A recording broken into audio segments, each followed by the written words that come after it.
Hello and a very warm welcome to yet another interesting edition of the program CAC Weekly. A weekly program that keeps you abreast on the activities and achievements of the Corporate Affairs Commission. I am Amina Jibril.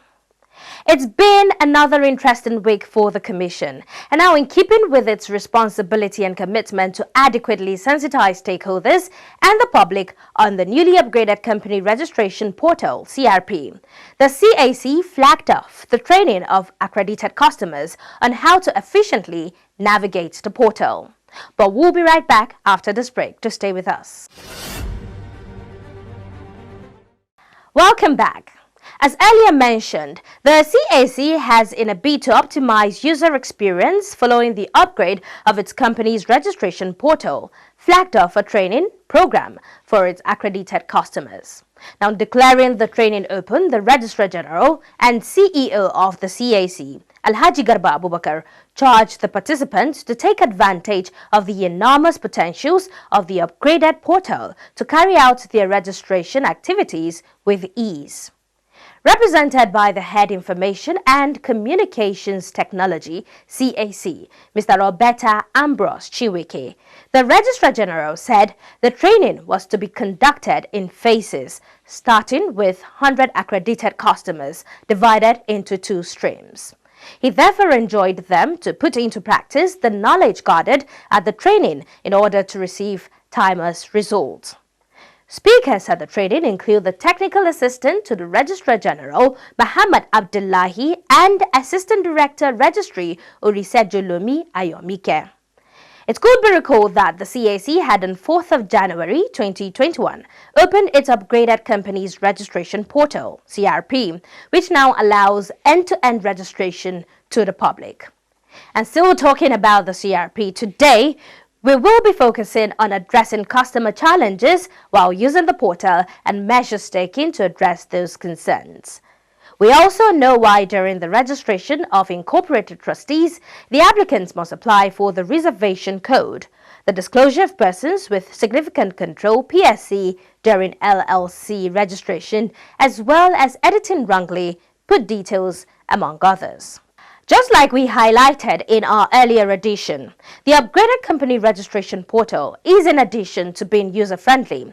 It goes further to grant customers the privilege to download and print certificates online from the comfort of their offices or homes. One of the striking features of the redesigned downloadable CAC certificate is that it has a verifiable QR code to ascertain the authenticity of any certificate obtained from the CRP.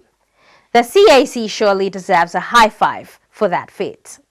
And now moving on to our interview segment, it will be recalled that in our previous editions, we brought you step-by-step presentation on how to navigate the upgraded CRP. Today, CAC Weekly caught up with Ademola Chukwudiaino, the senior software developer, Oasis Management Company, who attempts to further walk us through the CRP and tell us how the customer can adequately surmount any challenge encountered while using the solution. Let's go see how that works. Thank you very much indeed for joining us. Thank you for having me. Okay.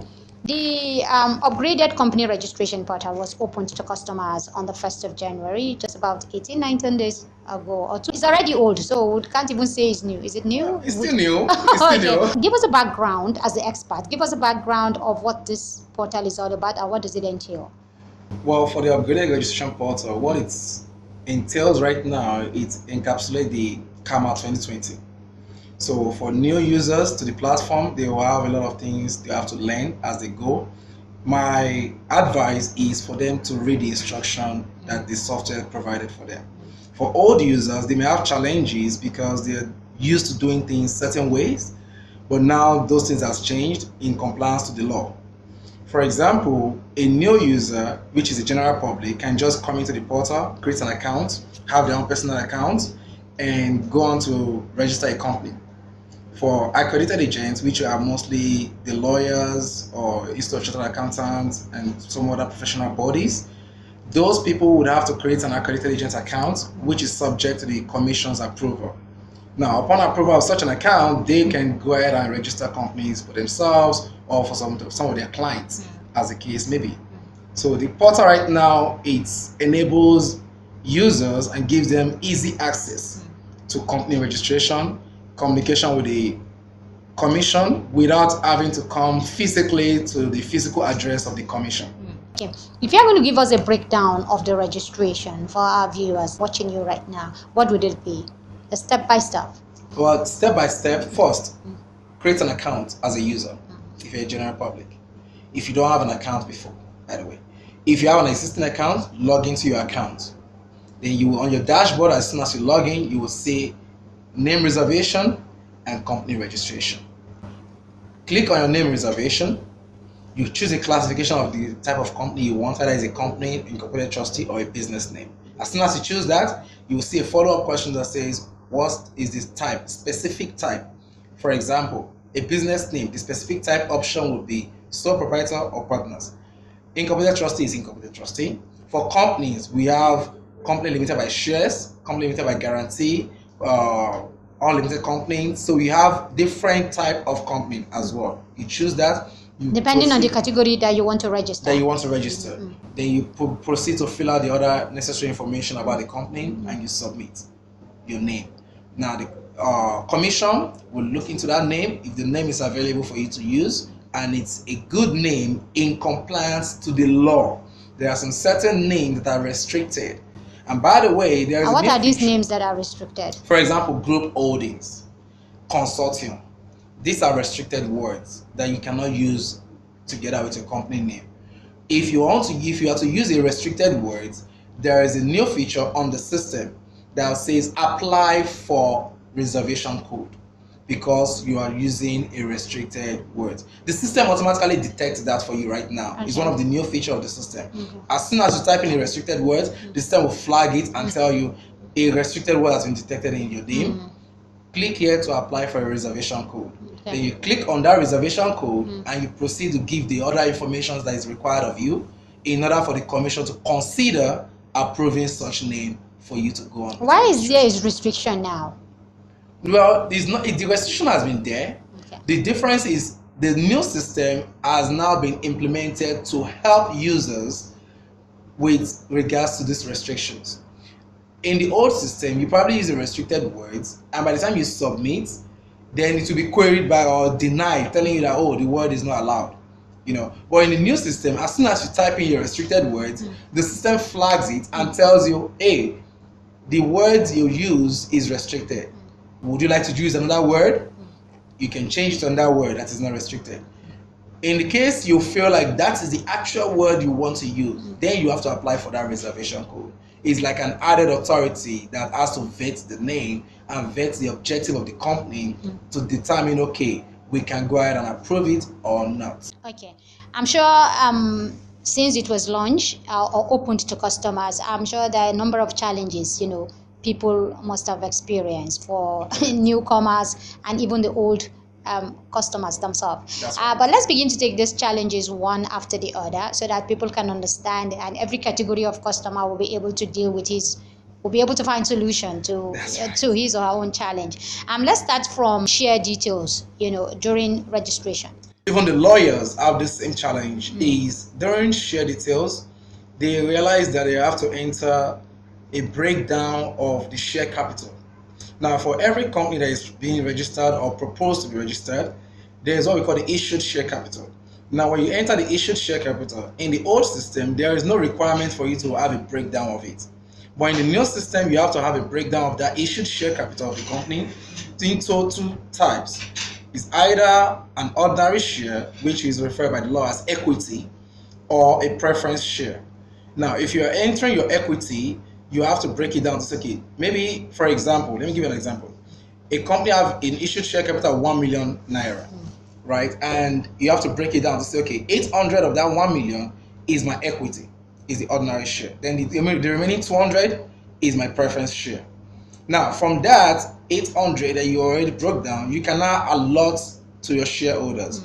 On the same page where you are doing the breakdown, that same page, you will see the step 3 of the same page telling you that, okay, now, give us the details of your shareholders. and then tell us how you choose to allot these shares to each one of them. The good thing is there is a new thing that is being introduced by the law called persons with significant control. Based on the way you have allotted your shares, you will see that on the next step of your registration process, automatically the system will calculate and tells you these are the identified individuals that are persons with significant control of the company. The users still have the option to edit those individuals' information on that page. They can then choose to say, okay, they have a certain voting right, they have a certain control of the company. All of those information, they can go ahead and input it in the new system. So Okay. these are the things we feel users should have enlightenment about now on how to handle persons with significant control. Now let's go to the business name. Now we do understand that we have two types. We have the sole proprietorship and we also have the partnership. So help us break it down for the purpose of our viewers. Now for company registration, there is a first step they have to go through. It's called name reservation. Okay. Name reservation process is where an individual submits their names and say, okay, I would like to register this name for my business. Then the commission looks at it and vets that name to see that, okay, it's not being used by any other person. It's available for you to go ahead and register your business. Now, during that reservation process, you would have to enter the name you want, and there is a place called company type. In this case, it will be business type, classifications, which you will have to enter either you want to be a sole proprietor or you are partners in the business. Now, if you enter, you want to be a partners, when you proceed to your registration, you will be able to add multiple individuals as partners to the business. But when in the case where you've chosen sole proprietor, when you proceed to your registration, you are assumed to be the only proprietor. Or in the case of an accredited agent registering on your behalf, it's assumed that only one person will be registered with that business. Now, many mistakes people make is during their name reservation, they will see the box says, do you want to be a sole proprietor or a partner? Then they probably didn't understand what it means to them at the point of registration. They'll just choose sole proprietor. Then they come back at the point of registration and say, oh, we are actually partners. Okay. And then the commission will be like, no, we approve that name saying you can go ahead and register your business because you also identify yourself as a sole proprietor. In that case, you would have to go ahead and re-register your name again. Okay. You have to do your name reservation all over again, or you apply to the commission for correcting that information. Okay. Now let's go to the issue of incorporated trustees. Yes. Okay. So let's start by breaking down what incorporated trustees are before we go to say they must have a reservation code. Yes. So incorporated trustees are more like an association or a religious body. That's the shortest way to bring it to people to understand. So if you have an association you want to register with the commission, this association will be registered under incorporated trustee. If it's a religious body, they are still considered as incorporated trustees. Now, when you're doing an incorporated trustee registration, the law says now that you have to submit your information to the commission. So therefore, there is what we call a reservation code. You are in the process of reserving the name, you will be required to submit all the information about the association, including the objectives of that association, the people that are the trustees involved in that association. You submit all their information. The commission will vet this information and determine to say, okay, yes, this is good enough. You can go ahead and register this incorporated trustee. The good news is, at the time you submit those information, at the point of registration, you are not required to enter those information any longer, because the commission says, okay, we already have this information, so just go ahead and give us the little information required of you, maybe your meetings, your publications, which is the final step of your registration, and you upload the document necessary. So your reservation code, at the point of reservation code, you have the opportunity to actually submit every information about the association or your incorporated trustees. Okay, so let's talk about the reservation code itself. What does it entail? Well, the reservation code is just a one-step process that says the commission should give a special permission for this incorporated trust to be registered. In other words, for it to be considered, they have to go through to make sure that the objective of that incorporated trustee is genuine and is good. in line with the laws of the land, in this case the Federal Republic of Nigeria. You understand? So they have to make sure that everything is in order for them to approve such reservation. That's why it's called reservation code. It's not really more, it's more or less saying, okay, we want to vet this information and then make sure that everything is in line with the law. Okay. Now, the biggest challenge here would be persons with significant, control and disclosure of ownership. A lot of people want to do business, of course, but they don't want their identities or their documents or things about them disclosed. And then you have a system that says no to that. So where is the meeting point? Well, the law is the law. What the system has done is implemented what the law is required you to do. So even if you want to hide it, unfortunately, the law does not permit that. The law says if you have your shareholders, if they have at least 5% of the shares and above, those people must be declared as persons with significant control. The good news to you is, even if you want to hide, there are some other follow-up questions on that page for persons with significant control. You can decide as a user to say, okay, though this person have 5% and above, they have 5% and above voting rights, maybe they are not really involved in the company. You answer those other questions, those follow-up questions, and say, okay, they are not really involved with the company, they are this or they are not that. So you still have a leverage somewhere to say, okay, this is the role of the person. Although the person have 5% or above shares with the company, nevertheless, they don't have this certain privileges. You declare this information, it has to be declared by the law. So you just have to fill it in. If not, the registration will not be approved. How safe and secured are people's data? Well, the improved system has created so many encryption schemes. Data have been encrypted and being saved in database.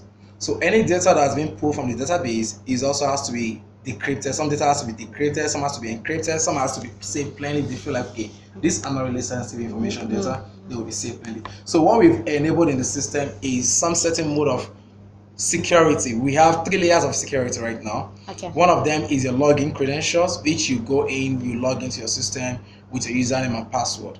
There are times where you log into the system and the system suspects maybe illegal activity going on. It will log you out automatically and ask you to change your password. Now, this is a way to prevent unauthorized persons to gain access to your account. So there are so many security that's been implemented in place for you to feel safe registering your company and giving your information to the commission. Okay. Because your information is definitely right now in a secure server. Okay, now let's come to the issue of editing. Yes, I type in my name wrongly, or I type my partner's name wrongly, Right. and I want to change it. Is it that easy? Or I type some of my information and I realize maybe after some time that what I've typed is incorrect, and I just want to correct that. Yes, does it provide for the ease of correction? Yes, or it is editing? actually. Yeah. It is actually easy for you. The only problem people seems not to, or the challenges they seem to face is that once a payment is made, there are certain information that cannot be changed. Okay. Now, once you're going through your registration process, you will realize that it's a guided step. It tells you step 1, step 2, step 3, and so on. If it's a company, you have up to 10 or 11 steps. Incorporated trustee, you have about 6 steps now. And for business name, you have about 7 steps, 6 steps actually right now. So for these steps that you're going through, you can easily go back and correct your information. Once you make payments, certain information cannot be changed. For example, your share information, the share capital you mentioned at the point of registration cannot be changed once you've paid, because these are used to determine even the amount you pay for your registration. Okay, so once that's the end of the story, my money goes.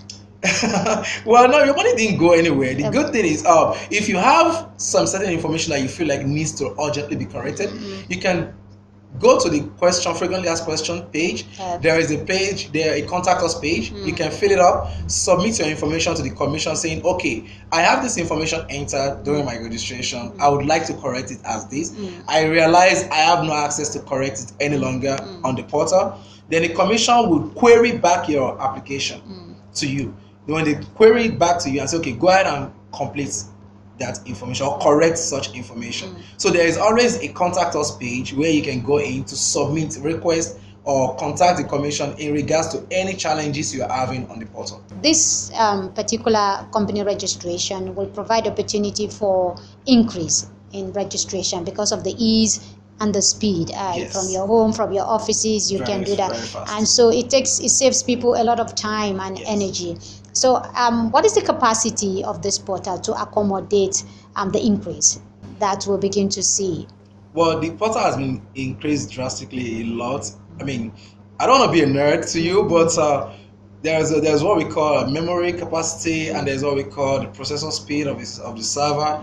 All of this has been increased drastically to accommodate users. Remember, in the old platform, we have only pre-incorporation. In other words, you have the opportunity to register your company alone. But in this new platform, you have post-incorporation. The post-incorporation means there are certain information you've submitted to the commission before. You would like to correct them for existing companies or for new companies that feel like, okay, they want to change their issued share capital. Okay, so you go to your post-incorporation portal, log in, and then you can file for any change you want to make about the company. So because of these additional features and services that has been added, the server has been empowered basically to accommodate large volume of users at a given time, and they would all operate at the same speed. Okay, all right. What are the biggest challenges or the biggest complaints that you have heard from customers ever since it has been open to the public? Yeah, one of the biggest challenges we faced is the shares, the issued share capital, because it's new. It's surprising that even some lawyers are still not familiar with it. They don't know exactly how the breakdown works and how to go ahead and do the share allotment.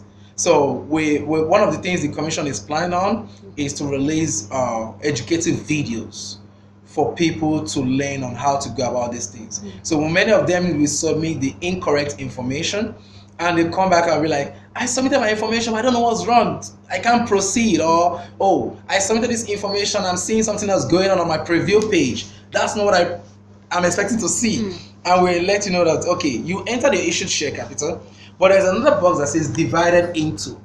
How do you want to go ahead and divide this issued share capital? If you enter a small value, it means you are saying the value of each unit of the share is high. For example, you have a 1 million issued share capital, and you say you want to divide it into 500. It means the amount of one unit share is 2 naira. Well, if you say I want to divide it by 1 million as well, the amount of one issued share is 1 naira. And if you say I want to divide that 1 million by 2 million naira, then it means the amount of each unit share is 50 kobo. These are the things, easy calculation. The system, if the system even provided the opportunity for them to just enter only to field, we will calculate the rest for you and tell you what it means for you. Okay. The system does that for you. But you know, people are new to it, so they are still trying to adjust into the new platform. And we hope that with the aid of the video that will be released, and as people go ahead and use the system with more instruction on the system, they would find it much easy. Okay, what other challenge are you contending with right now, aside from the input of shares? Aside from input of shares is the case of business name. Okay. So for the old, some people reserve their name in the old system, and it was presumed as sole proprietor. Now they come into the new system and say, oh, by the way, my reservation I did in 2020 December. I come into the new system in January. I intend to use that reservation for partnership. Remember that at the point of reservation is where you need to specify if you intend to be a partner or sole proprietor. So such people would have to complain to the commission using the contact us form on the system and say, hey, please, I have this reservation. This is when I reserved it in December. I would like it to be a partnership, though the system has assumed that it's sole proprietor, because at the old system, you were only doing sole proprietorship. So now in this new system, I would like to change this reservation for partnership. It's at the commission's discretion to determine, okay, whether to consider your case or not. Okay. So the commission will review your case as each person submit their cases. They review it and help them as necessary. Mr. Ademola Chukudi, I know, Senior Software Developer, Oasis Management Company. Thank you very much indeed for your time. Thank you for having me. And this is where we wrap up this week's edition of the program CAC Weekly. Thank you for watching. For comments and inquiries, please take advantage of our social media handles and our helplines. On Twitter, it is at CAC Nigeria 1. On Instagram and Facebook, it is Corporate Affairs Commission.